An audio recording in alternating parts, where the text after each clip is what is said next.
प्रिया kitchen में चाय बना रही होती है और सुमन ड्राइंग रूम में बैठकर मजे से टीवी देख रही होती है। तभी दरवाजे की घंटी बजती है। प्रिया, जरा देखना तो कौन आया है। देखती हूँ मम्मी जी। प्रिया दरवाजा खोलती है तो सामने पड़ोस वाली विमला आंटी खड़ी होती है। नमस्ते आंटी जी, कैसी हैं आप? मैं तो बिल्कुल ठीक हूँ बेटा, पर तेरी सास को क्या हुआ है? आजकल कहीं दिखती ही नहीं है। जब देखो तब टीवी के आगे जमी रहती है। अंदर तो आइए आंटी। अरे ओ दीपक की अम्मा, कहाँ हो? अरे बिमला, आओ आओ, क्या बात है, बड़े दिन बाद याद आई तुम्हें मेरी। मैं तो हमेशा ही तुम्हें याद करती हूँ, पर तुम ही गायब रहती हो और आजकल तो बाहर भी नहीं आती जाती। तबीयत तो ठीक है ना तुम्हारी? अरे तबीयत को क्या होना है, इस उम्र में तो कुछ ना कुछ लगा ही रहता है।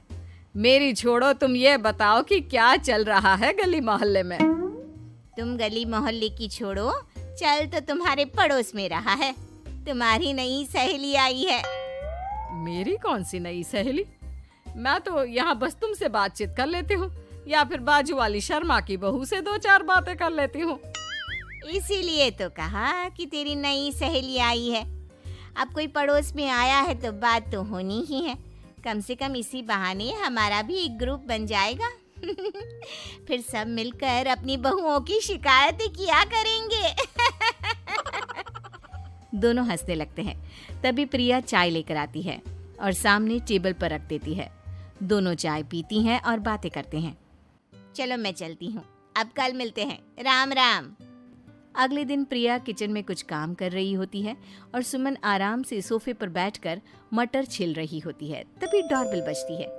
प्रिया दरवाजा खोलती है तो सामने उनकी नई पड़ोसन खड़ी होती है। जी, आप कौन? मैंने पहचाना नहीं। नमस्ते बेटा, मैं शारदा, आपके बगल वाले घर में अभी 2-4 दिन पहले ही शिफ्ट हुए हैं। ओह अच्छा अच्छा अच्छा, नमस्ते आंटी, अंदर आइए ना आप। देखिए तो मम्मी जी, आज कौन आया है। इतना कहकर प्रिया किचन में चाय बनाने चली जाती है। नई पड़ोसन को घर पे देखकर सुमन थोड़ा हैरान हो जाती है। नमस्ते बहन जी, मैं शारदा, आपकी नई पड़ोसन। अच्छा अच्छा, आप हैं हमारी नई पड़ोसन। आइए आइए, और बताइए कैसी हैं आप? जी बिल्कुल ठीक हूँ। वो दरअसल घर पर छोटी सी पूजा रखवाई थी, बस उसी का प्रसाद देने चली आई। सोचा इसी बहाने नए पड़ोसियों से भी मुलाकात हो जाएगी। ये तो बहुत अच्छा सोचा आपने। सुमन प्रिया को आवाज लगाती है। अरे ओ बहू, जरा चाय पानी का तो आके पूछ लो। ये आजकल की बहुएं भी ना, जब तक बोलो नहीं तब तक कुछ नहीं करेंगी। आई मम्मी जी। प्रिया चाय लेकर आती है। दोनों बैठकर चाय पीती हैं और खूब सारी बातें करती हैं। अच्छा बहन जी, अब मैं चलती हूँ, फिर मिलते हैं। अब तो आना जाना लगा ही रहेगा। शारदा के जाने के बाद प्रिया किचन से बाहर आती है। क्या बात है मम्मी जी, आप दोनों को देखकर तो लगा ही नहीं कि पहली बार मिल रही हो। आप दोनों तो बिल्कुल बिछड़ी हुई सहेलियों की तरह बातें कर रही थी। अरे जब दो औरतें मिल जाती है ना, तो बातें अपने आप ही निकल आती है। अब तू अपने काम पर ध्यान दे, बातों पे नहीं।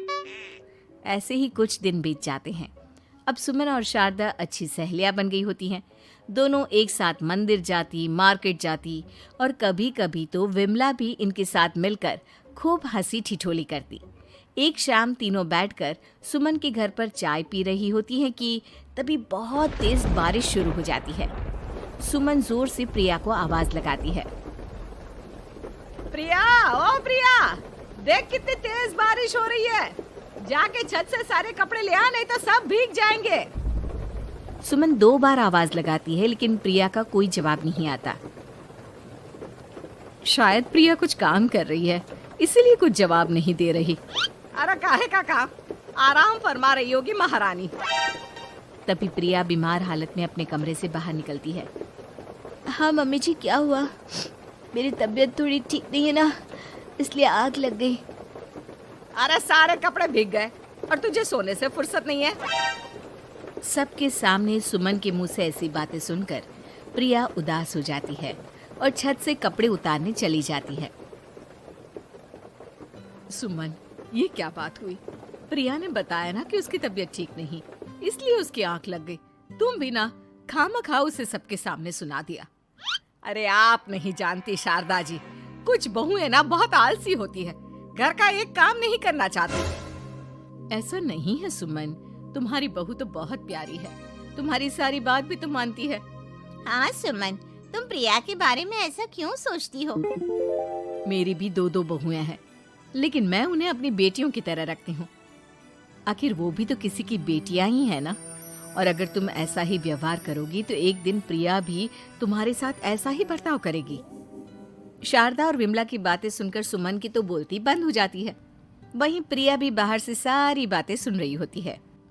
अरे मैं कोई उसकी दुश्मन थोड़ी ना हूँ, मैं भी उसकी माँ हूँ, लेकिन कभी कभी सास बनना पड़ता है, नहीं तो बहुएं हाथ से निकल जाती है।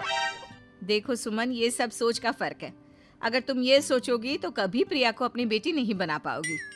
इतना कहकर शारदा और विमला वहां से चली जाती हैं और सुमन अकेले बैठकर उनकी बातें सोचने लगती है।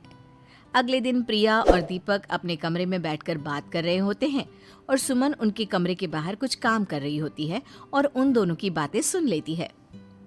दीपक, तुम्हें पता है हमारे पड़ोस में जो शारदा आंटी है ना, बहुत अच्छी हैं। अच्छा, ऐसा क्या हो गया जो तुम्हें वो इतनी अच्छी लगने लग गई? कुछ खास नहीं, बस कल जब मम्मी जी मुझे सबके सामने सुना रही थी तो शारदा आंटी ने मेरा साथ दिया। मैं तो सच में हैरान ही रह गई थी जब उन्होंने मम्मी जी को मुझसे ऐसा बर्ताव करने के लिए मना किया। अच्छा, फिर क्या हुआ? होना क्या था, शारदा आंटी तो मम्मी जी को समझा ही रही थी कि बहू को भी बेटी की तरह ही रखना चाहिए, लेकिन मम्मी जी तो मम्मी जी है ना, उन्हें तो मुझ में हमेशा कमी ही दिखती है। काश मुझे भी शारदा आंटी जैसी सास मिली होती जो मुझे भी अपनी बेटी जैसी समझती। सुमन ये सब सुनकर बहुत उदास हो जाती है और वहां से चली जाती है। प्रिया की बातें सुमन के कानों में बार बार गूंज रही थी। उसे बहुत शर्मिंदगी महसूस हो रही थी कि उसने प्रिया के साथ बहुत गलत किया है। अगले दिन सुमन शारदा और विमला को बुलाती है। क्या बात है सुमन, आज तूने ऐसे अचानक क्यों बुलाया? सब ठीक तो है ना?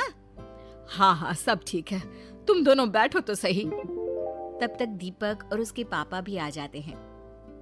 प्रिया, तुम भी आ जाओ। क्या हुआ मम्मी जी, आपने बुलाया? हाँ प्रिया बेटा, मैं आज सबके सामने तुमसे माफी मांगना चाहती हूँ। मैंने आज तक तुम्हारे साथ बहुत बुरा व्यवहार किया है, लेकिन तुमने कभी भी मेरे साथ बुरा बर्ताव नहीं किया। मुझे अपनी गलती का एहसास हो गया है, हो सके तो मुझे माफ कर देना। प्रिया अपनी सास की बातें सुनकर हैरान हो जाती है। उसकी आंखों में आंसू आ जाते हैं। प्लीज मम्मी जी, आप मुझसे माफी मत मांगिए, मैं भी आपकी बेटी ही हूँ। वैसे एक थैंक यू तो मेरी नई सहेली को भी बनता है, जिसकी वजह से मुझे मेरी गलती का एहसास हुआ।